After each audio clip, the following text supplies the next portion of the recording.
Ever wondered how a 3D printer actually works? Well, you're in the right place. Let's dive in. So how does this box turn a spool of plastic into a solid object? It might seem like magic, but it's not. It all begins with the controller display. Think of it as the mission briefing for the printer.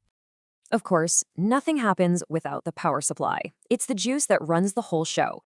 Tucked away inside is the main board. This is the actual brain, processing commands and directing every move. All right, so the printer has its orders. Now it needs to move with some serious precision.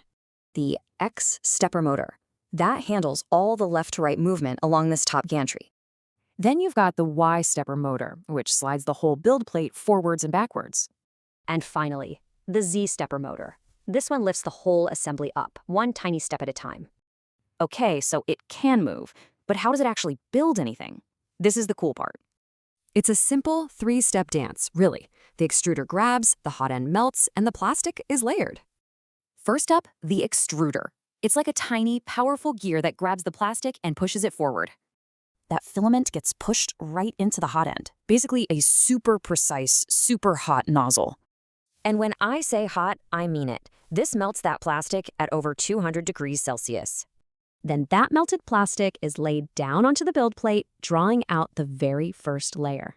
So let's put it all together. The brain tells the motors exactly where to move, and the hot end lays down plastic along that path, building something from nothing, layer by tiny layer. So that's how it all comes together. Now that you know the parts, what's the first thing you'd create?